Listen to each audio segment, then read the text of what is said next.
जय हिंद साथियों, मेरा नाम है अतहर मिर्जा और आप सभी का स्वागत है विजय पथ एकेडमी के इस ई लर्निंग प्लेटफॉर्म पर। हम छत्तीसगढ़ के एमसीक्यू सीरीज में आगे ही कंटिन्यू कर रहे हैं और आज हमारा ये छठवां सातवां वीडियो लेक्चर होगा। इस वीडियो लेक्चर में हम आज का जो हमारा टॉपिक है 16 तारीख छत्तीसगढ़ का प्राचीन इतिहास, इस पे हमें चर्चा करना है कि छत्तीसगढ़ के प्राचीन इतिहास से संभावित प्रश्न कौन कौन से हो सकते हैं जो आगामी परीक्षा में आपके लिए उपयोगी होगा। साथ में जानकारी साझा करना चाहूँगा कि हमारे यहाँ न्यू बैच जो है 14 जुलाई से प्रारंभ हो चुका है शाम को 5 से 8 बजे। तो जो भी जानकारी आपको चाहिए होगी नीचे दिए गए नंबर पे आप यहाँ पे नंबर दिया हुआ है, इस पे आप कॉन्टैक्ट करके जानकारी ले सकते हैं। चलिए आज का हमारा पहला सवाल है निम्नलिखित कथनों पर विचार कर सत्य कथन का चयन कीजिए। यहाँ से हमें सवाल लेना है। पहला सवाल क्या कहता है भाई? सत्य कथन का चयन करना है। कहता है कि सिंघनपुर गुफा के समीप चंवर ढाल की पहाड़ी स्थित है। दूसरा, इस गुफा की खोज 1920 में हुई थी। ये आपके सवाल है। सवाल को पढ़ना है और सवाल को पढ़कर ही आपको क्या देना है? आंसर देना है। सिंघनपुर की गुफा के समीप चंवर ढाल की पहाड़ी स्थित है। पहला कथन बिल्कुल सही है। चंवर ढाल की जो चंवर ढाल की पहाड़ी है उसी में आपका सिंघनपुर की गुफा स्थित है। दूसरा, इस गुफा की खोज 1920 में हुई थी, ये कथन गलत है। 1920 में नहीं हुई थी, 1910 में हुई थी। 1910 में किसने किया था? एंडरसन महोदय ने किया था। किसने? एंडरसन। इन्होंने इस गुफा की खोज की थी, सिंघनपुर की गुफा की। साथ में याद रखिएगा इनके असिस्टेंट कौन थे? सीजे वेलिंगटन। सीजे वेलिंगटन ये इनके असिस्टेंट थे। और ध्यान रखिएगा इस गुफा का जो विस्तृत सर्वेक्षण है, विस्तृत सर्वेक्षण, विस्तृत सर्वेक्षण ये किन्होंने किया था? ये किया था इंजीनियर अमरनाथ दत्त ने किया था। ध्यान रखेंगे, इंजीनियर अमरनाथ दत्त। और ये विस्तृत सर्वेक्षण कब किया था इन्होंने? 1923 से 27 के बीच में इस गुफा का विस्तृत सर्वेक्षण किया था। सिंघनपुर की गुफा से संबंधित अन्य जानकारी याद रखिएगा कि ये जो सिंघनपुर की गुफा है ये छत्तीसगढ़ में पूरा पाषाण काल से संबंधित स्थल है। पूरा पाषाण काल, पूरा पाषाण काल या पूर्व पाषाण काल, साथ में याद रखेंगे मध्य पाषाणकालीन स्थल है। मध्य पाषाण काल, ये दोनों से संबंधित स्थल है। और याद रखेंगे कि यह राज्य का सबसे प्राचीनतम गुफा है। राज्य का सबसे प्राचीनतम गुफा है सिंघनपुर की गुफा। यहाँ पर जो चित्रकारी मिली है वो सीढ़ी नुमा मानव आकृति, शिकार करता मानव, शिकार करता मानव और शिकार दृश्य, शिकार करता मानव और शिकार दृश्य, ये मिला है। इसी के साथ में याद रखेंगे यहाँ से जलपरी भी मिली है भाई। जलपरी नहीं मिली है, जलपरी के चित्र मिले यहाँ से। दूसरा याद रखेंगे कि यहाँ पर एक लिज़ार्ड, लिज़ार्ड यानी छिपकली होती है ना, मॉन्स्टर छिपकली टाइप का, जिसे गोहा कहा जाता है। ये यहाँ से मिले हैं, इस मतलब इसका चित्र यहाँ से प्राप्त हुआ है। और ध्यान रखेंगे कि यहाँ से वन भैंसा और कंगारू के जैसे दिखने वाला एक पशु, वन भैंसा याद रखिएगा, वन भैंसा और कंगारू के जैसा दिखने वाला पशु की आकृति यहाँ से प्राप्त हुई। कहाँ से? सिंघनपुर की गुफा से। सिंघनपुर की गुफा की जो शैलचित्र है उसकी तुलना जो है ऑस्ट्रेलिया से प्राप्त शैलचित्र और पूर्वी स्पेन से प्राप्त गुफा चित्र, मैक्सिकन गुफा चित्रों से प्राप्त होती है। यहाँ पर आपको ये चित्रकारी दिख रही होगी यहाँ पर कि कैसे इन्होंने गहरे लाल रंग में यहाँ पर मानव आकृतियां बनाई हैं। ये शिकार करता दृश्य है, आपको समझ में आ रहा होगा। यहाँ पर मैंने यहाँ पर लिखा है क्या? सीढ़ी नुमा मानव आकृति। तो सीढ़ी नुमा मानव आकृति जो है ना वो आपके इस तरीके से इस शेप में देखने को मिलेंगी। तो सीढ़ी नुमा मानव आकृति ये जो चित्र दिख रहा है ये सिंघनपुर की गुफा का नहीं, ये कबरा पहाड़ का है। और कबरा पहाड़ और सिंघनपुर की गुफा में जो चित्रकारी है लगभग लगभग मिलती जुलती चित्रकारी है। ये गुफा का प्रवेश द्वार है जो कि सिंघनपुर की गुफा से संबंधित है। चलिए अगले सवाल पर चलते हैं। अगला सवाल है, कबरा पहाड़ के संबंध में निम्न में से कौन सा कथन असत्य है? असत्य कथन को बताना है आपको। पहला, यह छत्तीसगढ़ में प्रागैतिहासिक कालीन सबसे लंबी गुफा है। दूसरा, यहाँ से लंबे ब्लेड वाले औजार मिले हैं। कैसे औजार? लंबे ब्लेड या लंबे फलक वाले औजार। दूसरा, इस गुफा में लाल रंग के मगरमच्छ के चित्र प्राप्त हुए हैं। लाल रंग के मगरमच्छ के चित्र। तो याद रखेंगे कि यहाँ की जो चित्रकारी है वो लाल रंग की है। और मगरमच्छ के चित्र बोल रहा है तो मगरमच्छ एक तरीके से सही है क्योंकि घड़ियाल मिला है, मगरमच्छ ही है समझो। तो तीसरा कथन सत्य है। दूसरा क्या बोलते हैं? लंबे ब्लेड वाले औजार, लंबे फलक वाले औजार। तो मध्य पाषाण कालीन अगर आप स्थलों की बात करोगे और साक्ष्य की बात करोगे तो मध्य पाषाण काल से लंबे फलक वाले औजार और अर्ध अर्ध चंद्राकार लघु पाषाण औजार की क्या होती है? प्राप्ति होती है। तो लंबे फलक वाले औजार मिले हैं तो कबरा पहाड़ से मिले जो कि मध्य पाषाण काल से संबंधित स्थल है। इसके अलावा यह छत्तीसगढ़ में प्राग ऐतिहासिक कालीन सबसे लंबी गुफा है। लंबी गुफा ये नहीं, लंबी गुफा है बोतलदा की गुफा जो कि रायगढ़ में है। बोतलदा की गुफा। और ये किससे संबंधित है? मध्य पाषाण काल से संबंधित गुफा है बोतलदा। तो लंबी गुफा नहीं है, यहाँ सर्वाधिक शैल चित्र की प्राप्ति हुई है। अगर आपसे पूछे कि छत्तीसगढ़ की किस गुफा में सर्वाधिक शैल चित्र की प्राप्ति हुई है, सर्वाधिक शैल चित्र कहाँ से मिले हैं, तब आप कबरा पहाड़ का नाम लोगे। और कबरा पहाड़ की खोज जो है, ये भी कब हुई है? 1910 में। और इसकी भी खोज किसने की है भाई? एंडरसन ने की है। कहाँ है, किस जिले में है पूछे तो बताइएगा? रायगढ़ जिले में है आपका क्या? कबरा पहाड़। ध्यान रखिएगा। और इसी कबरा पहाड़ कौन से कबरा पहाड़ को एक अन्य नाम से भी जाना जाता है, उसका भी नाम याद रखेंगे, गजमार पहाड़ी। कौन सी पहाड़ी? गजमार। तो गजमार पहाड़ी कहाँ है पूछे तो क्या बताओगे? रायगढ़ जिले में है। कौन से काल से संबंधित है कबरा पहाड़? तो मध्य पाषाण कालीन स्थल है आपके छत्तीसगढ़ के प्रागैतिहासिक काल से संबंधित। अगले सवाल पे चलते हैं। निम्नलिखित में से कौन से स्थल नवपाषाण काल के है? आपको बताना है कि कौन से स्थल नवपाषाण काल से संबंधित है। अर्जुनी, अर्जुनी बालोद में है। बोन टीला, बोनल टीला नहीं, बोन टीला होता है, बोन टीला।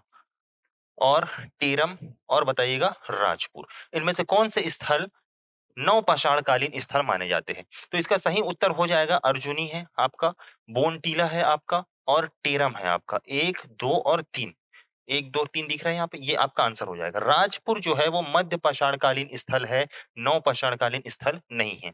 एक बार थोड़ा सा समझ जाइए इसको कि राजपुर जो है वो कौन से कालीन है भाई? मध्य पाषाणकालीन है, मध्य पाषाणकालीन स्थल।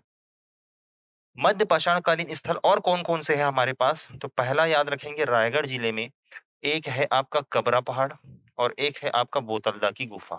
ये मध्य पाषाणकालीन स्थल है। अगर आप कोंडागांव जिले की बात करोगे, कोंडागांव, तो यहाँ पर आपको गढ़धनोरा मिलेगा, गढ़धनोरा। बस्तर की बात करोगे, बस्तर, तो बस्तर में आपको कालीपुर मिलेगा, बस्तर में आपको मिलेगा कालीपुर और मिलेगा राजपुर। कालीपुर, राजपुर, इसके अलावा मिलेगा खड़ग घाट और मिलेगा घाट लोहांग। कालीपुर, राजपुर, खड़ग घाट, घाट लोहांग, और मिलेगा गढ़ चंदेला, और मिलेगा गढ़ घोघरा, और एक जगह याद रखिएगा भातेवाड़ा। ये सब के सब भातेवाड़ा दंतेवाड़ा में है। ये सब के सब आपके मध्य पाषाण कालीन स्थल है। तो राजपुर आपका कौन सा स्थल है? मध्य पाषाण कालीन। बाकी सभी आपके नवपाषाण कालीन स्थल है। नवपाषाण कालीन अर्जुनी, बोनटीला, टेरम, इसके अलावा और कौन कौन सा स्थल है? इसके अलावा याद रखेंगे चितवा डोंगरी। नवपाषाण काल में और कौन सा स्थल है? चितवा डोंगरी, बालोद जिले में है ये चितवा डोंगरी। और बसनाझर, कर्मागढ़, ओंगना, लेखा भाड़ा, बेनीपाट, ये सब के सब आपके कहाँ हैं? रायगढ़ में है। कहाँ से? बसनाझर, कर्मागढ़, ओंगना, लेखापाड़ा, बेनीपाट, ये सब कहाँ है? रायगढ़ में है। और नवपाषाणकालीन स्थल है। कैसे याद रखोगे?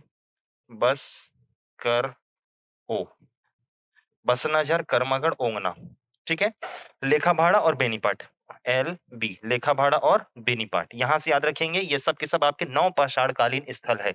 एक सवाल में बहुत सारी जानकारियां मैं देते हुए चल रहा हूं, आपका रिवीजन यहां से होता हुआ चलेगा। और इसी के साथ अगले प्रश्न पर चलते हैं कि निम्नलिखित कथनों पर विचार कर सत्य कथन का चयन करें। सत्य कथन का चयन करना है कि महाभारत काल में छत्तीसगढ़ का नाम महाकोशल था। दूसरा, महाभारत काल में बस्तर का नाम दंडकारण्य था। आपको बताना है कौन सा कथन सत्य है। इनमें से कोई भी नहीं सत्य है भाई। आप दोनों कथन क्या है इसमें गलत है। पहला क्या कहता है? महाभारत काल में छत्तीसगढ़ का नाम कोसल, कोसल महाकोशल नहीं था, कोसल था। क्या था? कोसल, पहली चीज। दूसरी चीज, महाभारत काल में बस्तर का नाम दंडकारण्य, दंडकारण्य जो है रामायण काल में नाम था, महाभारत काल में बस्तर का नाम कांतार था। याद रखेंगे। तो ये दोनों अपोजिट है, दोनों कथन गलत है। थोड़ी सी जानकारी और ले लीजिएगा कि महाभारत काल में जो महाकोशल शब्द दिख रहा है ना, महाकोशल, ये महाकोशल जो है ना, इस नाम से छत्तीसगढ़ क्षेत्र को संबोधित किया था किसने? अलेक्जेंडर कनिंघम ने। कनिंघम ने छत्तीसगढ़ का प्राचीन नाम क्या कहा है? महाकोशल। दूसरा याद रखिएगा कि जो त्रिपुरी के कलचुरी थे, उन त्रिपुरी के कलचुरियों का संपूर्ण राज्य क्षेत्र क्या कहलाता था? महाकोशल कहलाता था। ये जानकारी आप याद रखेंगे। अगले सवाल पर चलते हैं। अगला सवाल है हमारा, पौराणिक कथाओं के अनुसार निम्नलिखित कथनों पर विचार कर सत्य कथन का चयन कीजिए। आपको बताना है भाई कौन कौन सा कथन सत्य है पौराणिक कथाओं के अनुसार। पहला, मोरध्वज की राजधानी रतनपुर थी। दूसरा, भीम के पद चिन्ह सिरपुर से प्राप्त हुए। ये यहाँ पे दिख रहा है ना, यही है आपका भीम के पद चिन्ह। भीम के पद चिन्ह, पहाड़ी के ऊपर में ये चिन्हांकित है और बहुत बड़ा-बड़ा पद चिन्ह है भाई, ये छोटा भीम का पद चिन्ह नहीं है, बड़ा वाला भीम का पद चिन्ह है, तो ध्यान रखेंगे यहाँ पर भीम के पद चिन्ह कहाँ से मिले हैं। ऋषभ देव की जानकारी गुंजी से प्राप्त होती है या गुंजी से प्राप्त हुई है। इनमें से कौन से कथन सत्य है आपको बताना है। पहला, मोरध्वज की राजधानी रतनपुर थी, बिल्कुल सही बात है। मोरध्वज और उनके पुत्र ताम्रध्वज, इनकी राजधानी क्या थी? रतनपुर थी। महाभारत काल से संबंधित स्थल है। इस टाइम पे रतनपुर को मणिपुर कहा जाता था। क्या कहा जाता था? मणिपुर। साथ में और क्या कहते थे? रत्नावलीपुर भी कहा जाता था रतनपुर को। ठीक है। भीम के पदचिन्ह सिरपुर से नहीं मिले हैं, सिरपुर से नहीं मिले हैं, ये गलत है। भीम के पदचिन्ह मिले हैं खल्लारी से। खल्लारी महासमुंद जिले में है, यहाँ से मिले हैं। तो ये जो आपको जगह दिख रहा है ना, ये कौन सी जगह है? ये खल्लारी है। खल्लारी से प्राप्त भीम के पद चिन्ह हैं और खल्लारी को महाभारत काल में खल्ल वाटिका के नाम से जाना जाता था। अगला सवाल है कि ऋषभ देव की जानकारी गुंजी से प्राप्त होती है। गुंजी बिल्कुल सही है। ऋषभ देव की जानकारी जो है गुंजी से प्राप्त, शिलालेख से प्राप्त होती है और गुंजी कहाँ है? तो शक्ति में है। ऋषभ देव जो है आपके महाभारत काल से संबंधित ऋषभ एक ऋषि थे प्रमुख और गुंजी जो है वो ऋषभ तीर्थ के नाम से जाना जाता है। महाभारत कालीन ऋषभ तीर्थ के नाम से जानते हैं किसको? गूंजी को। चलिए अगले सवाल पर चलते हैं। अच्छा, इसका उत्तर नहीं बताया क्या? मोरध्वज की राजधानी रतनपुर थी, तो ये तो सही है। भीम के पद चिन्ह ये गलत है, ये सही। 1 और 3 सही होगा। सही उत्तर क्या हो जाएगा? 1 और 3। अगला सवाल है महाजनपद काल के बारे में आपको बताना है कि महाजनपद काल से संबंधित क्या-क्या चीजें हैं। कहता है छत्तीसगढ़ चेदी महाजनपद में शामिल था। जब महाजनपद काल चल रहा था, तो पूरे भारत को 16 महाजनपदों में बाँटा गया था। तो जो वर्तमान छत्तीसगढ़ का क्षेत्र है, वो किस महाजनपद में आता था, आपको इस कथन से बताना है। दूसरा कहता है कि चेदी महाजनपद की राजधानी चंपामती थी। इनमें से क्या सही है, आपको बताना है। तो सबसे पहली चीज़, छत्तीसगढ़ चेदी महाजनपद में शामिल था। बिल्कुल सही बात है, चेदी महाजनपद में शामिल था। दूसरा, चेदी महाजनपद की राजधानी चंपामती थी, ये गलत है। चेदी महाजनपद की राजधानी सुक्तिमती थी। सुक्तिमती, ना कि चंपामती। ये थी चेदी महाजनपद की राजधानी। तो उस हिसाब से हमारा जो उत्तर हो जाएगा वो हो जाएगा केवल एक सही है, इस पर विचार करना था हमको। तो उत्तर हो जाएगा ऑप्शन ए। साथ में याद रखेंगे कि जो चेदी महाजनपद है या महाजनपद काल है, तो महाजनपद काल की जानकारी जो हमको मिलती है, वो 2 प्रमुख ग्रंथ से मिलती है। एक बौद्ध धर्म ग्रंथ है, जिसका नाम है अंगुत्तर निकाय। बौद्ध धर्म ग्रंथ अंगुत्तर निकाय, यहाँ से महाजनपद काल की जानकारी मिलती है। और एक जैन धर्म ग्रंथ है जिसका नाम है भगवती सूत्र। क्या नाम है? भगवती सूत्र। यहाँ से हमें महाजनपद काल की जानकारी मिलती है और छत्तीसगढ़ किस महाजनपद में था पूछे तो बताइएगा। चेदी महाजनपद में शामिल था। ये वाला क्षेत्र आपका कौन से महाजनपद के अंतर्गत आता था?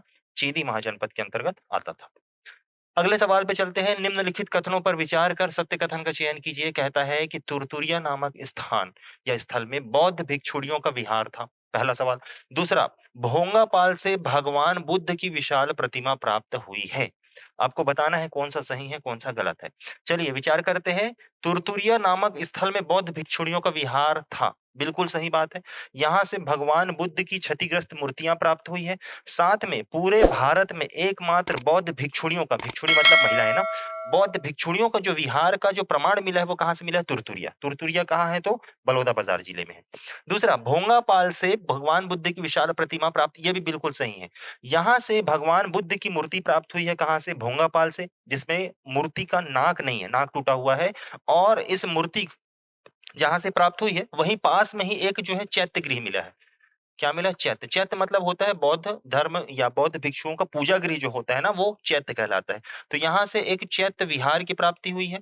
इस चैत्य विहार को स्थानीय लोग डोकरा बाबा का टीला कहते हैं। क्या कहते हैं? डोकरा बाबा का टीला, ये कहा जाता है। यहीं पास से ही एक रानी का टीला मिला है, रानी टीला, जिसे सप्त मातृका का टीला भी कहते हैं।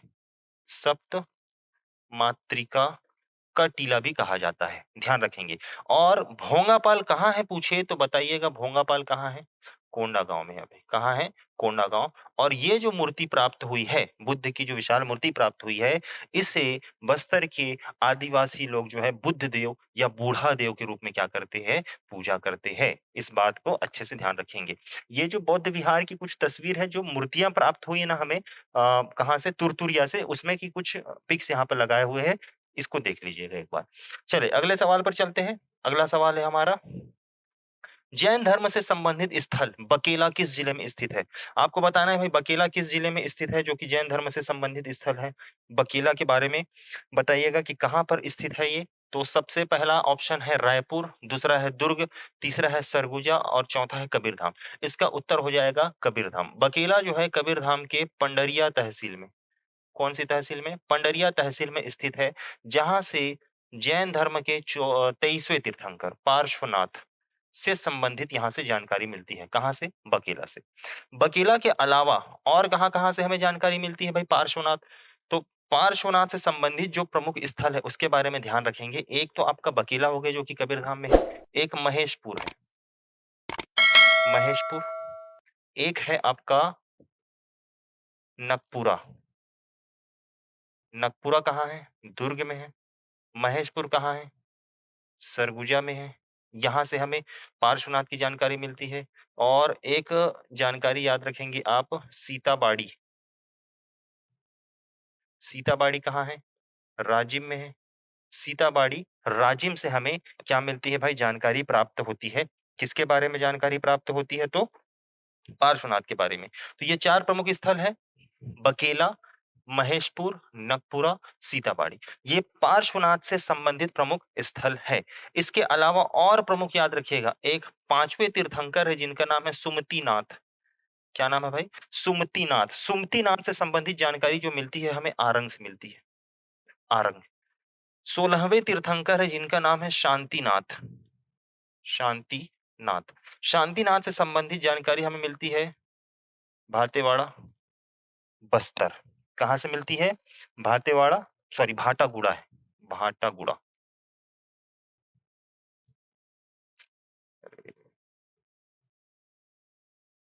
भाटागुड़ा, बस्तर। यहाँ से हमें किसके बारे में जानकारी मिलती है? शांतिनाथ। और महावीर स्वामी के बारे में याद रखेंगे, महावीर स्वामी, इनके बारे में जानकारी हमें मिलती है आरंग से। कहाँ से? आरंग। इसी के साथ में याद रखेंगे कि ऋषभ देव जो है, पहले तीर्थंकर जो है ना ऋषभ देव, इनसे संबंधित जानकारी हमें मिलती है कहाँ से? गूंजी से हमें प्राप्त होती है ऋषभ देव से संबंधित जानकारी। क्लियर है? तो ये प्रमुख जैन धर्म के तीर्थंकर है और उनसे संबंधित प्रमुख स्थल है जिनको आप अच्छे तरीके से याद रखेंगे। आगामी एग्जाम में सवाल बन सकते हैं। अगला सवाल, निम्नलिखित कथनों पर विचार कर सत्य कथन का चयन कीजिए। पहला, जैन तीर्थंकर सुमतिनाथ के बारे में जानकारी सिरपुर से प्राप्त होती है। जस्ट पिछले क्वेश्चन में मैंने बताया कि सुमतिनाथ से संबंधित जानकारी सिरपुर से प्राप्त होती है। गलत कथन है। सुमतिनाथ से संबंधित जानकारी सिरपुर से नहीं होती, कहाँ से होती है? आरंग से होती है। दूसरा कथन कहता है कि जैन तीर्थंकर शांतिनाथ, शांतिनाथ की जानकारी भाटागुड़ा से प्राप्त होती है। ये बिल्कुल सही बताया, भाटागुड़ा बस्तर से इनकी जानकारी प्राप्त होती है। तीसरा, जैन तीर्थंकर पार्श्वनाथ की जानकारी नगपुरा से प्राप्त होती है। ये भी एकदम सही है, नगपुरा से जो है इनकी जानकारी प्राप्त होती है। तो सही उत्तर हो जाएगा ऑप्शन सी, 2 और 3। चलिए अगले सवाल पर चलते हैं। अगला सवाल है हमारा, निम्नलिखित कथनों पर विचार कर सत्य कथन का चयन कीजिए। मौर्यकालीन सिक्के ठठारी से प्राप्त हुए हैं। दूसरा, ठठारी वर्तमान में जांजगीर चांपा जिले में है। आपको बताना है कौन से कथन सत्य है और कौन से कथन नहीं है। सबसे पहला, मौर्यकालीन सिक्के ठठारी से प्राप्त हुए, बिल्कुल सही कथन है। ठठारी वर्तमान में जांजगीर में नहीं है, शक्ति जिले में है। किस जिले में है? शक्ति जिले में। तो केवल एक आपका उत्तर हो जाएगा। अब ध्यान रखेंगे यहाँ पर कि मौर्यकालीन सिक्के क्या है। मौर्यकालीन सिक्के कहाँ-कहाँ से मिले? सबसे पहला सिक्का मिलता है कहाँ से? गुजरा गाँव से। कहाँ से मिला है? गुजरा गाँव। 1969 में, रायपुर जिले में है भाई। 1969 में रविंद्रनाथ मिश्र के द्वारा इन सिक्कों की खोज की गई थी गुजरा गाँव से। इसके अलावा और कौन-सा जगह है? तारापुर है, आरंग है, उड़ेला है, अ, अकलतरा है, ठठारी है, बार व देवगांव है। अब कौन कहाँ-कहाँ है इसको आप जान लो। यहाँ से मौर्यकालीन सिक्के मिले हैं और आहत मुद्राओं की प्राप्ति हुई है। गुजरागांव रायपुर में है, तारापुर भी रायपुर में है, आरंग भी रायपुर में, उड़ीला भी रायपुर में। ये सब कहाँ है? रायपुर में है। इसके अलावा अकलतरा जांजगीर चांपा में है, ठठारी आपका शक्ति में है, बार व देवगांव कहाँ है? सारंगगढ़ में है। यहाँ से सिक्कों की प्राप्ति हुई है। अकलतरा से बात करें तो 259 चांदी की आहत मुद्राएं प्राप्त हुई यहाँ से। ठठारी की अगर हम बात करें तो 253 चांदी की आहत मुद्राएं। बार व देवगांव की अगर हम बात करें तो 15 जो है चांदी की आहत मुद्राओं की प्राप्ति हुई है जो मौर्य काल से संबंधित है। साथ में याद रखेंगे एक स्थल याद रखेंगे बिलासपुर, बिलासपुर से भी मौर्यकालीन सिक्कों की क्या हुई है? प्राप्ति हुई है। तो इतने सारे स्थान हैं जहाँ से मौर्यकालीन सिक्कों की क्या होती है? प्राप्ति हुई है। नेक्स्ट अगला सवाल है छत्तीसगढ़ के संदर्भ में निम्नलिखित कथनों पर विचार कर सत्य कथन का चयन करें। सबसे पहला बोलता है कि मल्हार से वसुमित्र का एक तांबे का सिक्का प्राप्त हुआ है।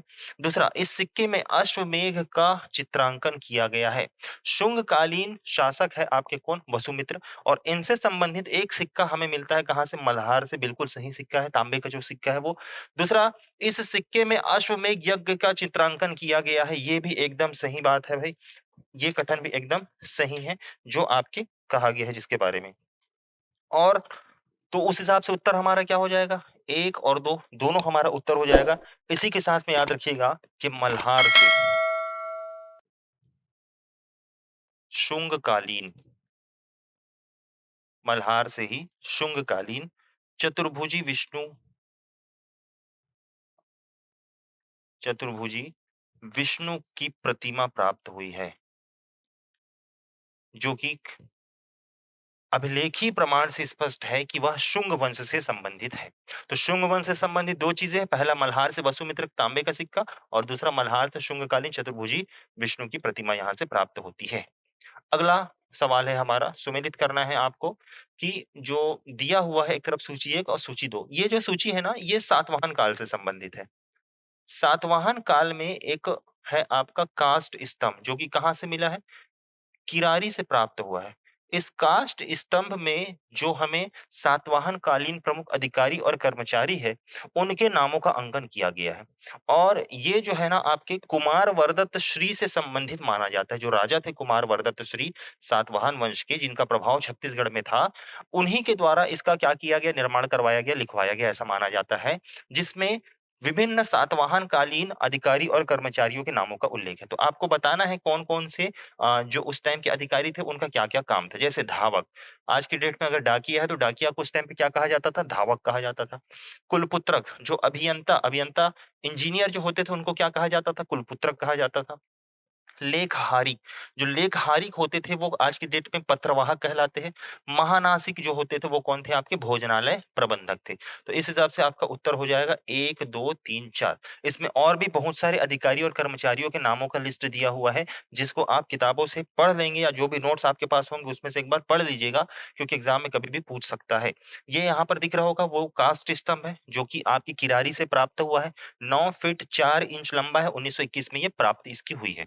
चलिए, सातवाहन कालीन काष्ठ स्तंभ के संदर्भ में निम्नलिखित कथनों पर विचार कर सत्य कथन का चयन कीजिए। इसकी खोज 1921 में हुई थी। अभी बता डाला मैं इसको अपने मुंह से गलती से भाई। तो इसकी खोज 1921 में हुई, मेरे मुंह से निकल गई। ठीक। इस स्तंभ की भाषा प्राकृत है। और तीसरा, इस स्तंभ में सातवाहन कालीन शासकों का उल्लेख है। अब आपको बताना है, 1 ठो आंसर तो मैंने बता दिए। 2 ठो आंसर को आप गेस कीजिए कौन सा हो सकता है। तो उत्तर इसका होगा दूसरा क्या है? इस स्तंभ की भाषा प्राकृत है। बिल्कुल एकदम सही है भाई। इसकी जो भाषा है वो क्या है? प्राकृत भाषा में लिखी गई है। इसी के साथ याद रखिएगा इस स्तंभ में सातवाहन कालीन शासकों का उल्लेख नहीं मिलता। मैंने थोड़ी देर पहले बताया कि अधिकारी और कर्मचारियों का उल्लेख मिलता है। तो उस हिसाब से जो सही उत्तर हो जाएगा वो क्या होगा? 1 और 2 सही हैं। अब इसके बारे में थोड़ा-सा जानकारी ले लो। 1921 में इसे खोजा गया। कहाँ पे खोजा गया? सक्ती। सक्ती में कौन-सा स्थान है भाई? सॉरी, किरारी। गाँव का नाम क्या है? किरारी। यहाँ पे तालाब है, तालाब का नाम क्या है? हीराबंद तालाब। इस हीराबंद तालाब से ही इसकी खोज की गई थी। हीराबंद तालाब से। कितना है भाई? 9 फीट 4 इंच जो है ये ऊँचा है। कौन-सी लकड़ी से बना है? तो बताइएगा, साल या सरई। साथ में बीजा लकड़ी का भी इसमें क्या हुआ है? प्रयोग हुआ है। तालाब में इतने सालों से डूबा हुआ है फिर भी देखिए ये खराब नहीं हुआ है। मतलब कितना मजबूत लकड़ी होगा साल और सरई का। तो इसी से बना हुआ है। और अगर हम इसके बारे में बात करें तो ये वर्तमान में कहाँ है? तो महंत घासीदास संग्रहालय। महंत घासीदास संग्रहालय। ये महंत घासीदास संग्रहालय कहाँ है? रायपुर में है। रायपुर में। यहाँ पर ये क्या है? संरक्षित रखा गया है। महंत घासीदास संग्रहालय रायपुर में इसे संरक्षित रखा गया है। अब इस महंत घासीदास संग्रहालय के बारे में भी थोड़ा-सा जान लो। कब स्थापना हुआ इसका? 1875 में। किसके द्वारा? नांदगाँव रियासत के राजा महंत घासीदास के द्वारा। नांदगाँव जो राजनांदगाँव है ना, वही पहले नांदगाँव रियासत के वहाँ के राजा घासीदास और इनकी पत्नी थी ज्योति देवी। इनके द्वारा इसकी स्थापना की गई। रायपुर में 1953 में इसका उद्घाटन हुआ और 1953 से सभी के लिए क्या कर दिया गया, इसे खोल दिया गया। तो इतनी सारी जानकारियां हैं एक सवाल में, हो सकता है वीडियो थोड़ा सा लंबा हो जाए, लेकिन छत्तीसगढ़ का इतिहास आपका अच्छे तरीके से रिवीजन हो जाएगा। अगला सवाल है, निम्न में से कौन से शासक मेघवंश से संबंधित है? आपको बताना है मेघवंश से संबंधित शासक कौन-कौन से हैं। सबसे पहला शिवमेघ, दूसरा है वसंत मेघ, तीसरा है सत्यमेघ और चौथा है मेघश्री। इसका उत्तर हो जाएगा सभी के सभी। इसके अलावा 2 और शासक है, याद रखेंगे, एक है यामेघ और एक है विमेघ। ये 6 प्रमुख शासक मिले हैं मेघवंश से संबंधित, जो छत्तीसगढ़ के क्षेत्र में आसपास में, मल्हार के आसपास में क्या करते थे, वे शासन करते थे। अगला सवाल है, निम्नलिखित कथनों पर विचार कर सत्य कथन का चयन कीजिए। गुप्त शासक कांचगुप्त के सिक्के बानाबरत से प्राप्त हुए, पहला। दूसरा, गुप्त शासक विक्रमादित्य का धनुर्धारी सिक्का आरंग से प्राप्त हुआ है। तीसरा, कुमार गुप्त का रत्न जड़ित मयूर सिक्का आरंग से प्राप्त हुआ है। आपको तीनों कथनों को पढ़ना है और तीनों कथनों को पढ़कर बताना है क्या सही उत्तर है। जैसे सबसे पहले चलते हैं, गुप्त शासक कांचगुप्त के सिक्के बानाबरत से प्राप्त हुए, बिल्कुल सही है। बानाबरद जो है, यहाँ से ये पहले किस जिले में है? तो ये दुर्ग जिले में है। कौन से जिले में है? दुर्ग। बानाबरद जो है आपके शिवनाथ और आमनेर, आमनेर नदी है और शिवनाथ नदी, इसके संगम पर बसा हुआ स्थल है बानाबरद। यहाँ पर एक चतुर्भुजी विष्णु का मंदिर है। बानाबरद में चतुर्भुजी विष्णु का मंदिर है, जिस मंदिर में एक कुंड है और उस कुंड में स्नान करने से ऐसा माना जाता है कि गौ हत्या का पाप मिट जाता है। अगर कभी भूलवश कोई गौ हत्या हो गई है तो इसका पाप मिटाने के लिए आपको इस बानाबरद के चतुर्भुजी विष्णु मंदिर के कुंड में स्नान करना होगा और स्नान करने से आपके वो पाप धुल जाते हैं, ऐसी मान्यता है। तो बानाबरद से गुप्तकालीन 20 सोने के सिक्के मिले हैं। कितने सिक्के मिले हैं? 20। अब 20 सिक्कों में एक सिक्का किसका है? रामगुप्त का है। ध्यान से याद कीजिएगा, किसका? रामगुप्त का एक सिक्का। अरे यार, ये मिट नहीं रहा है। रामगुप्त, और रामगुप्त का ही निक नेम क्या था भाई? कांचगुप्त था। ये कांच का सिक्का कहने का मतलब कांच का सिक्का नहीं है, वो शीशा का सिक्का नहीं है वो। कांच इसका निक नेम था, तो कांचगुप्त के एक सिक्का मिला है। एक सिक्का मिला है किसका? समुद्रगुप्त का। एक सिक्का किसका मिला है? समुद्रगुप्त। और 7 सिक्के मिले हैं किसके? चंद्रगुप्त द्वितीय के। चंद्रगुप्त द्वितीय का ही नाम क्या है? विक्रमादित्य। इनके 7 सोने के सिक्के यहाँ से प्राप्त हुए हैं। ठीक है? तो 20 सिक्कों में से एक रामगुप्त का यानी कि कांचगुप्त का, एक समुद्रगुप्त का और 7 किसके? चंद्रगुप्त द्वितीय के सिक्कों का अंकन है, जो बानाबरद दुर्ग से प्राप्त हुआ है। इसके अलावा दूसरा देखो, पहला तो सही है भाई, दूसरा क्या बोलता है? गुप्त शासक विक्रमादित्य का धनुर्धारी सिक्का आरंग से प्राप्त हुआ है। तो आरंग से नहीं मिला है, ये खरसिया से मिला है। खरसिया रायगढ़ में। विक्रमादित्य का धनुर्धारी सिक्का कहाँ से मिला है? खरसिया से मिला है। तो दूसरा कथन तो गलत हो गया। तीसरा कथन क्या कहता है? कुमारगुप्त का रत्न जड़ित मयूर शैली का सिक्का आरंग से मिला है, ये एकदम सही कथन है। तीसरा एकदम सही कथन है। तो आपका उत्तर हो जाएगा 1 और 3। ये कुछ इस तरह के सिक्के जो है दिखाई देते थे, जो कि गुप्तकालीन संबंधित है। यहाँ से जो प्राचीन जो सिक्के प्राप्त होते थे ना, वो एक तरह से आहत मुद्राएं ही होती थी हमारे लिए। अगला प्रश्न है, निम्नलिखित कथनों पर विचार कर सत्य कथन का चयन करें। पहला, राजर्षि तुल्य वंश की राजमुद्राओं में सिंह का अंकन होता था। इस वंश के शासकों की उपाधि राजाधिराज की थी। दोनों में से कौन सा सही है आपको बताना है। सबसे पहला कि राजर्षि तुल्य वंश की राजमुद्राओं में सिंह का अंकन होता था, ये बिल्कुल सही। सिंह का ही अंकन होता था। इस वंश के शासकों की उपाधि राजाधिराज थी, ये गलत है। इनकी उपाधि राजाधिराज नहीं थी, राजयोगी थी। कौन सी उपाधि थी इनकी? राजयोगी। और ये जो राजवंश है, ये छत्तीसगढ़ में शासन करने वाला सबसे पहला स्थानीय राजवंश माना जाता है, राजर्षि तुल्य कुलवंश। इनकी उपाधि क्या थी? राजयोगी थी। तो उस हिसाब से आपका उत्तर क्या हो जाएगा? केवल एक सत्य है, ये आपका सही उत्तर हो जाएगा। चलिए अगले सवाल पे चलते हैं। कौस्तुम्भेश्वरी देव, देव नहीं है देवी है, कौस्तुम्भेश्वरी देवी का संबंध किस वंश से है? पहला मित्र वंश से, दूसरा नल वंश से, तीसरा शरभपुरी वंश से और चौथा इनमें से कोई नहीं। इसका उत्तर होगा इनमें से कोई नहीं। इनमें से कोई भी वंश नहीं है। तो कौन सा वंश है उसको याद रखेंगे, पर्वत द्वारक वंश। कौन सा वंश है भाई? पर्वत द्वारक वंश। ये आपके गरियाबंद देवभोग वाले क्षेत्र में क्या करते थे? शासन करते थे। पर्वत दान देने के कारण ही इस वंश का नामकरण क्या हुआ? पर्वत द्वारक वंश हुआ। कौस्तुम्भेश्वरी यहाँ की प्रमुख क्या थी? शासिका थी। और कौस्तुम्भेश्वरी देवी जो थी वो सोमन्नराज की माता थी। किसकी माता थी? सोमन्नराज। कौस्तुम्भेश्वरी देवी के बाद उनका पुत्र सोमन्नराज क्या बनता है? शासक बनता है। सोमन्नराज अपनी माता के एक बार बीमार होने पर, ज्वर से पीड़ित होने पर क्या करते हैं भाई? देवभोग, जगह का नाम क्या है? देवभोग, जो वर्तमान में क्या कहलाता है? देवभोग कहलाता है, गरियाबंद। इसको दान में देने की क्या मिलती है भाई? जानकारी प्राप्त होती है। इसी के साथ में याद रखिएगा एक और है शासक, इसका वो उसका नाम है तुष्टिकर। और तुष्टिकर से संबंधित एक फेमस अभिलेख है जिसका नाम है तेरा सिंघा अभिलेख। कौन सा अभिलेख है भाई? तेरा सिंघा अभिलेख। ये तेरा सिंघा अभिलेख आपके पर्वत द्वारक वंश से संबंधित है। तो कौस्तुम्भेश्वरी देवी का संबंध किससे है? समझ में आ गया। अगले सवाल पे चलते हैं।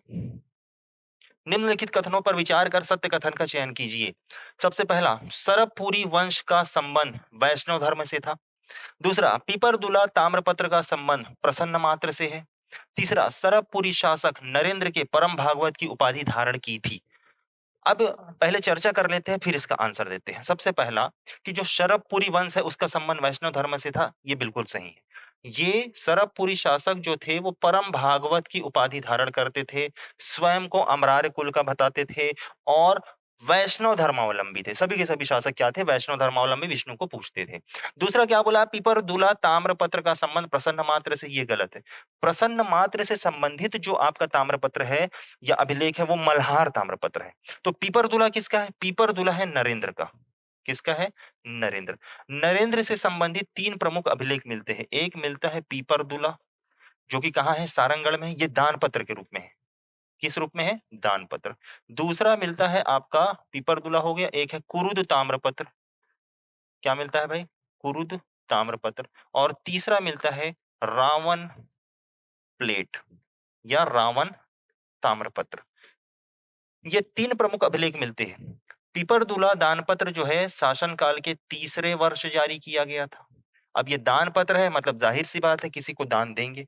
तो भोगपति राहुदेव, एक किसका नाम है भाई? एक भोगपति थे, उनका नाम क्या था? राहुदेव। भोग क्या होता था? एक प्रशासनिक इकाई हुआ करती थी। उस प्रशासनिक इकाई के प्रमुख को क्या कहा जाता था? भोगपति कहा जाता था। तो भोगपति राहुदेव ने नंदपुर भोग में शर्कराप्रद, कौन से भोग में? नंदपुर भोग में स्थित शर्कराप्रद गांव, राहुदेव ने किसको? नंदपुर भोग में शर्कराप्रद गांव को दान में दिया था, इसलिए यह दान पत्र जारी हुआ। कुरुद ताम्रपत्र के बारे में याद रखेंगे, ये इसके शासनकाल के 24वें वर्ष में जारी हुआ है और 24वें वर्ष में जारी होने के कारण यह कहा जाता है कि यह माना जाता है कि इसका जो शासनकाल है वो रजत जयंती को पार किया होगा और लंबे शासन अवधि की जानकारी यहाँ से प्राप्त होती है। कहाँ से? कुरुद ताम्रपत्र से। इसके अलावा याद रखिएगा कि जो रवान या रावण, सॉरी इसको रवान कर लीजिएगा, रवान, रवान जो प्लेट या रवान ताम्रपत्र है, यहां से इसकी उपाधि परम भागवत की जानकारी मिलती है। परम भागवत की उपाधि की जानकारी यहाँ से प्राप्त होती है। तो इतनी सारी जानकारी किससे संबंधित? नरेंद्र। अब यहाँ से देखो सरबपुरी शासक नरेंद्र परम भागवत की उपाधि धारण की थी, तो ये भी सही है। उत्तर क्या हो जाएगा? 1 और 3 सही है। ये उत्तर इसका हो जाएगा। क्लियर है? तो इतनी सारी जानकारी है संबंधित आपकी किससे? नरेंद्र से संबंधित और सरबपुरी शासक से संबंधित। अगला, किस सरबपुरी वंश के शासक द्वारा जारी सिक्कों में गजभिषिक्त लक्ष्मी का अंकन मिलता है? ये आधुनिक सिक्का है, आज आज के दौर का सिक्का है। कुछ इसी तरह का सिक्का जो है प्राप्त हुआ है किसके? आपके सरबपुरी शासक के, जिसमें गजभिषिक्त लक्ष्मी का, गजभिषिक्त लक्ष्मी में क्या होगा? बीच में लक्ष्मी जी है और दोनों तरफ हाथियों के द्वारा क्या किया जा रहा है भाई? उन्हें स्नान कराया जा रहा है। ठीक है? तो जो गजभिषिक्त लक्ष्मी है, गजभिषिक्त लक्ष्मी, इनका अंकन किस शासक के सिक्के में मिलते हैं? तो उत्तर होगा नरेंद्र। किसके सिक्कों में प्राप्त हुए हैं? नरेंद्र के सिक्कों में प्राप्त होते हैं। अगला है, निम्नलिखित कथनों पर विचार कर असत्य कथन का चयन करें। आपको बताना है कौन सा कथन असत्य है। सबसे पहला, श्री भवदत्त राजस्य वराहराज के, ये जो शब्द है ना, श्री भवदत्त राजस्व शब्द वराहराज के प्राप्त स्वर्ण सिक्कों पर उत्कीर्ण है। दूसरा, रीठा ताम्रपत्र का संबंध भवदत्त वर्मन से है।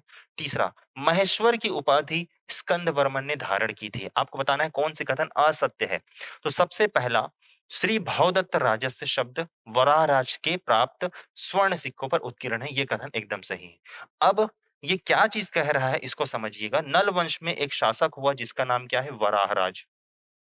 इस वराह राज के से संबंधित 32 सिक्के, वो भी किसके? स्वर्ण। 32 स्वर्ण सिक्के प्राप्त हुए हैं कहां से? कोंडागांव के एडिंगा से। कोंडागांव जिले में एक गांव है जिसका नाम है एडिंगा। इस एडिंगा से कितने सिक्के मिले? 32। इस 32 सिक्कों में 29 सिक्का किसका है? स्वर्ण सिक्के वराहराज का है। एक सिक्का किसका है? भवदत्त वर्मन का है। और दो सिक्का किसका है? अर्थपति भट्टारक का है। दो सिक्का किसका है? अर्थपति भट्टारक का है। तो यहां पर क्या बोला है? श्री भवदत्त राजस्व शब्द। तो 29 सिक्कों में श्री वराह राजस्व लिखा हुआ है, एक सिक्के में श्री भवदत्त राजस्व लिखा हुआ है और दो सिक्कों में श्री अर्थपति राजस्व लिखा हुआ है। तो ये तो बिल्कुल कथन सही है। क्यों सही है? समझ में आ गया। ठीक है। दूसरा, रीठा ताम्रपत्र का संबंध भवदत्त वर्मन से गलत है। भवदत्त वर्मन से संबंधित जो ताम्रपत्र है वो रिद्धिपुर ताम्रपत्र है। कौन सा ताम्रपत्र है? रिद्धिपुर। और इसके अलावा पोढ़ागढ़ से भी इसकी जानकारी मिलती है। किसकी? भवदत्त वर्मन की। महेश्वर की उपाधि स्कंद वर्मन ने धारण की, ये भी एकदम गलत है। स्कंद वर्मन ने किसी चीज की उपाधि धारण नहीं की थी, लेकिन हाँ, स्कंद वर्मन जो था वो वैष्णव धर्मावलंबी था। कौन से धर्म को मानता था? वैष्णव। प्रारंभ में स्कंद वर्मन शैव धर्म को मानता था। पोढ़ागढ़ अभिलेख में बताया गया है कि शैव से यह वैष्णव हुआ है और वैष्णव धर्म को मानने वाला बना है। तो तीसरा कथन भी क्या हो गया? गलत। तो असत्य कथन कौन सा है? तो 2 और 3 क्या है? असत्य है। उम्मीद करता हूं कि आपको एक डिटेल्ड नॉलेजेबल क्लास मिल रही है यहाँ पर, और आपसे ये भी मैं उम्मीद करता हूं कि बिल्कुल अगर वीडियो अच्छा लगता है तो आप कमेंट कीजिए, लाइक कीजिए, शेयर कीजिए और थोड़ा-सा हमें एप्रिशिएट कीजिए, ताकि हम अच्छे मन से, अच्छे उत्साह के साथ आपके लिए और भी नए-नए टॉपिक्स पर वीडियो लेकर आएँ। जो फ्री में कंटेंट आपको मिल रहा है यूट्यूब के माध्यम से, वो बहुत ही उच्च गुणवत्ता वाला हो। निम्नलिखित मंदिर स्थापत्य पर ध्यान दें। कौन-सा मंदिर है? यहाँ पर ध्यान दीजिएगा। पहला गंधेश्वर महादेव मंदिर, दूसरा सिद्धेश्वर महादेव मंदिर, तीसरा लक्ष्मणेश्वर महादेव मंदिर और चौथा है कर्णेश्वर महादेव मंदिर। सबके सब शिव मंदिर है। उपर्युक्त में से पांडुवंशी शासक महाशिवगुप्त बालार्जुन के काल में निर्माण किया गया है। ये 4 मंदिर दिए हुए हैं। इन 4 में से कौन-सा मंदिर जो है महाशिवगुप्त बालार्जुन के शासन काल में निर्मित है, ये आपको बताना है। यहाँ पर एक मंदिर दिख रहा है लक्ष्मणेश्वर मंदिर, जो कि कहाँ है? खरोद का है। सबसे पहले गंधेश्वर महादेव मंदिर, ये बिल्कुल महाशिवगुप्त बालार्जुन के शासन काल में निर्मित है। सिद्धेश्वर महादेव मंदिर, ये भी आपके महाशिवगुप्त बालार्जुन के काल में निर्मित है। लक्ष्मणेश्वर मंदिर, ये ईशान देव के काल में निर्मित है। ईशान देव मतलब इससे पहले बना हुआ है। कर्णेश्वर महादेव मंदिर आपके कर्णराज, जो कांकेर के सोमवंशी शासक थे ना, कर्णराज, वो कर्णराज से के द्वारा बनवाया गया है। कहाँ पे? सिहावा में। तो ये कर्णेश्वर महादेव कहाँ है? सिहावा में है। लक्ष्मणेश्वर मंदिर कहाँ है? खरौद में है। सिद्धेश्वर कहाँ है? पलारी में है। गंधेश्वर कहाँ है? सिरपुर में है। तो इसका सही उत्तर हो जाएगा 1 और 2। 1 और 2 बस है जो कि बालार्जुन के द्वारा बनाया गया है। नेक्स्ट अगला है, निम्न में से कौन सा सरबपुरी कालीन प्रशासनिक विभाजन का सही अनुक्रम है? ध्यान रखिएगा, सरबपुरी काल में जो सबसे बड़ी प्रशासनिक इकाई होती थी वो राज्य कहलाती थी। राज्य बटा होता था किसमें? राष्ट्र में। राष्ट्र बटा होता था किसमें? भोग में। भोग बटा होता था किसमें? भुक्ति में। और भुक्ति बटा होता था किसमें? ग्राम में। तो याद रखिएगा, सबसे बड़ी प्रशासनिक इकाई राज्य और सबसे छोटी प्रशासनिक इकाई ग्राम। उस हिसाब से जमा लीजिए, राज्य है, राष्ट्र है, भुक्ति है और भोग है। सॉरी, भोग पहले आएगा फिर भुक्ति आएगा। ये आपका आंसर आंसर क्या हो जाएगा? सी हो जाएगा। चलिए अगले सवाल पे चलते हैं। प्रसन्न मात्र के प्राप्त सिक्कों में निम्नलिखित में से किसका अंकन मिलता है? तो प्रसन्न मात्र के सिक्कों में गरुड़, त्रिशूल, शंख और धनुष, किसका अंकन मिलता है? सबसे पहली चीज तो आप ये जान लीजिए कि जो प्रसन्न मात्र है वो कौन से वंश से संबंधित है? शरभपुरी वंश से संबंधित है। ये तो पता ही होगा। प्रसन्न मात्र ने अपने नाम पर प्रसन्नपुर नगर बसाया था नीडला नदी के तट पर, ये भी पता ही होगा, एकदम बेसिक सा चीज है। अब प्रसन्न मात्र शरभपुरी वंश से संबंधित है और शरभपुरी वंश कौन से धर्म को मानने वाले? वैष्णव धर्म को मानने वाले, परम भागवत की उपाधि धारण करते हैं। और वैष्णव धर्म को मानने वालों में त्रिशूल का अंकन कैसे हो जाएगा? ये तो शैव धर्म को मानने वाले में होगा। तो देखिए, जिसमें जिसमें त्रिशूल होगा वो आपका आंसर नहीं हो सकता। 2 नहीं हो सकते, ये नहीं हो सकते, ये तो हो ही नहीं सकता। तो सही उत्तर क्या हो जाएगा? मिल गया ना ऑप्शन से 1 और 3। तो कुछ इस तरह का टेक्निक भी आपको क्या करना है? अपनाना है। तो केवल गरुड़ और शंख का अंकन मिलता है किसके? प्रसन्न मात्र के सिक्कों में। नेक्स्ट, नल वंश के शासक, नल वंश के किस शासक को सृष्टिराज वैभव की उपाधि से विभूषित किया गया था? कौन से ऐसे शासक है नल वंश में जो सृष्टिराज वैभव की उपाधि से विभूषित किया गया है? तो अर्थपति है क्या? स्कंदवर्मन है, भवदत्त वर्मन है, वराहराज है, कौन है? इसका उत्तर आ जाएगा महाराजा अर्थपति भट्टारक। अर्थपति भट्टारक ने सृष्टिराज वैभव, इसके अलावा महासेनापति, इसके अलावा परम भट्टारक और आपका महासेनापति हो गया, परम भट्टारक हो गया, महेश्वर, महेश्वर। ये 3 प्रमुख उपाधि और चौथी उपाधि कौन-सी है? सृष्टिराज वैभव। ये सब उपाधियाँ धारण की थी किसने? अर्थपति भट्टारक ने। अर्थपति भट्टारक से संबंधित जानकारी कहाँ से मिलती है? तो ध्यान रखेंगे इससे संबंधित जो अभिलेख है वो है केसरी बेड़ा अभिलेख। केसरी बेड़ा अभिलेख उड़ीसा के जयपुर से क्या हुआ है? प्राप्त हुआ है। चलिए अगले सवाल पर चलते हैं। अगला सवाल है आरंग ताम्रपत्र किस राजवंश से संबंधित है? बहुत सिंपल सवाल है। आरंग ताम्रपत्र किससे संबंधित है? तो बताइएगा राजर्षि तुल्य कुल वंश से संबंधित है आपका आरंग ताम्रपत्र। संभवतः ये माना जाता है कि आरंग इनकी क्या रही थी? राजधानी रही थी और आरंग ताम्रपत्र जारी किसके द्वारा किया गया है? भीमसेन द्वितीय के द्वारा। भीमसेन द्वितीय राजर्षि तुल्य कुल वंश का अंतिम शासक था जिसके द्वारा आरंग ताम्रपत्र जारी किया गया था। कौन सा ताम्रपत्र? आरंग ताम्रपत्र इसके द्वारा जारी किया गया था और इस आरंग ताम्रपत्र में भीमसेन द्वितीय के द्वारा भूमि दान या ये कह लो ग्राम दान का उल्लेख मिलता है। क्या दान का? ग्राम दान का उल्लेख मिलता है। 2 प्रमुख ब्राह्मण थे भाई जिसका नाम है हरिस्वामी और बप्प स्वामी। गाँव का नाम क्या है भाई? दोंडा। दोंडा के भट्टपालिका बता दे रहा हूँ ध्यान से याद रख लीजिएगा। दोंडा के भट्टपालिका जो कि बरगढ़ उड़ीसा के समीप है, भट्टपालिका ग्राम के 2 ब्राह्मण, क्या नाम है दोनों ब्राह्मण का? एक का नाम है हरिस्वामी और एक का नाम है बप्प स्वामी। इनको ग्राम दान देने का उल्लेख मिलता है, किसमें? आपके भीमसेन द्वितीय के आरंग ताम्रपत्र में। और इसी के साथ याद रखिएगा ये दान कब दिया गया था? भादो माह की 18वीं तिथि को ये दान दिया गया था। माता-पिता के स्वास्थ्य कामना के उद्देश्य से यह दान दिया गया था। किसके द्वारा? भीमसेन द्वितीय के द्वारा, जिसका जो सारी जानकारी कहाँ से प्राप्त हो रही है? आरंग ताम्रपत्र से प्राप्त हो रही है। और बता दूँ इसके बारे में, आरंग ताम्रपत्र में ही ये बताया गया कि भीमसेन द्वितीय ने सरबपुरी शासक सुदेवराज, किस पर? सुदेवराज। सरबपुरी शासक सुदेवराज की राजधानी सिरपुर पर आक्रमण किया और हार गया। इसी के साथ सुदेवराज ने क्या कर लिया? भीमसेन द्वितीय को पराजित करके आरंग क्षेत्र को अपने साम्राज्य में मिला लिया था। अब इस कहानी को याद रखेंगे और एक सवाल आगे है जिसका आप उत्तर देंगे इस कहानी के हिसाब से। चलिए, पांडुवंशी शासक तीवरदेव निम्न में से किससे पराजित हुआ? तीवरदेव पराजित हुआ था विष्णुकुंडी माधव वर्मन प्रथम से पराजित हुआ था, उड़ीसा का शासक था। इससे युद्ध करते हुए तीवरदेव क्या हो गया था? तीवरदेव की हत्या हो गई थी, मृत्यु हो गई थी। तो माधव वर्मन विष्णुकुंडी प्रथम से जो है ये पराजित हुआ। कौन? तीवरदेव। तीवरदेव के शासन काल को पांडुवंशी का उत्कर्ष काल कहा जाता है। कौन सा काल कहा जाता है? उत्कर्ष काल। और तीवरदेव से संबंधित 3 प्रमुख अभिलेख याद रखेंगे। एक है राजिम, एक है बालोद और एक है बोड़ा। इसके अलावा अड़भार। अड़भार जो ताम्रपत्र है ना, तीवरदेव के बाद नन्नराज द्वितीय करके शासक होते उससे संबंधित जानकारी है जो कि तीवरदेव के बारे में वो बताता है। तो राजिम, बालोद और बोड़ा ये 3 प्रमुख इंपॉर्टेंट जो है अभिलेख है वो किससे संबंधित है? तीवरदेव से संबंधित अभिलेख है। इसमें इसकी जानकारी प्राप्त होती है। अगला सवाल है कि निम्न कथनों पर विचार कर सत्य कथन का चयन करें। जैसे पहला क्या बोला गया? पांडुवंशी शासक हर्षगुप्त का विवाह मौखरी वंश के राजा सूरवर्मन की बहन वासटा देवी से हुआ था। दूसरा, वासटा देवी द्वारा निर्मित लक्ष्मण मंदिर में लगे शिलालेख की रचना चिंता तुरांग ने की थी। अब इसमें से क्या सही है आपको बताना है। सबसे पहली चीज कि सूर्यवर्मन की बहन ने सूर्यवर्मन की पुत्री थी। कौन? रानी वासटा देवी।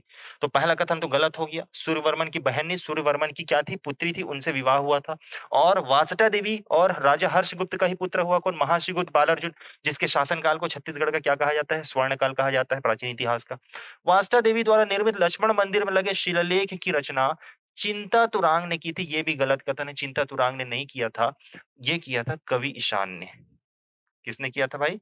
कवि ईशान। ध्यान से याद रखिएगा किसने किया था? कवि ईशान। इसके अलावा बालार्जुन के काल में भास्कर भट्ट भी थे भाई। कवि थे, कौन थे? भास्कर भट्ट और एक जो नाम यहाँ पे लिखा है ना चिंतातुरंग, ये भी इनके क्या थे दरबार में कवि के रूप में कार्य करते थे। तो ये जानकारी है, उत्तर क्या हो जाएगा? ना तो 1 और ना ही 2, दोनों गलत है।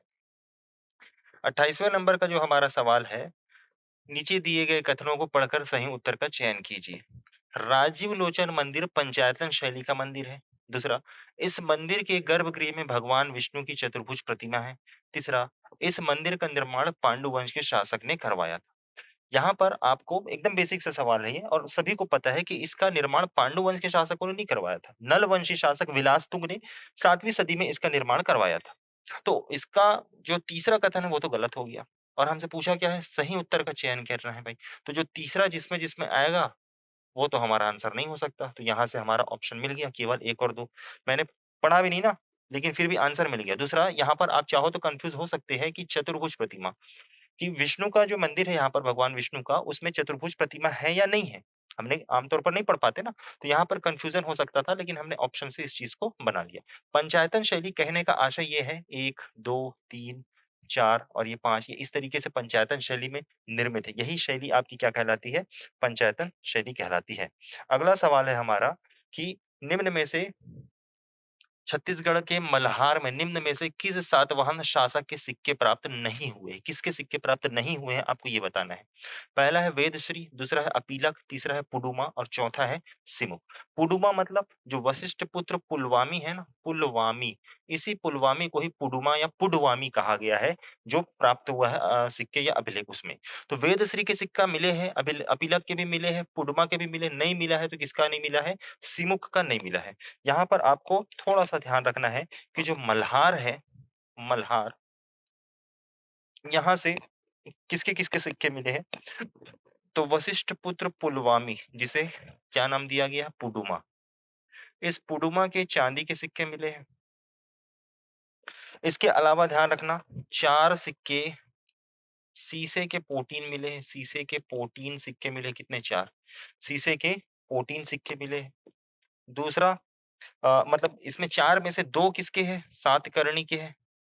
2 सातकर्णी के हैं और 1 किसका है? 1 है वेद शिरीष का।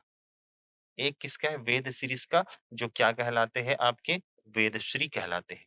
इसके अलावा जो राजा अपीलक है ना, राजा अपीलक के 2 सिक्के मिले हैं, एक मिले हैं बालपुर से और एक मिला है कहाँ से? मल्हार से। बालपुर कहाँ है? शक्ति में, मल्हार कहाँ है? बिलासपुर में।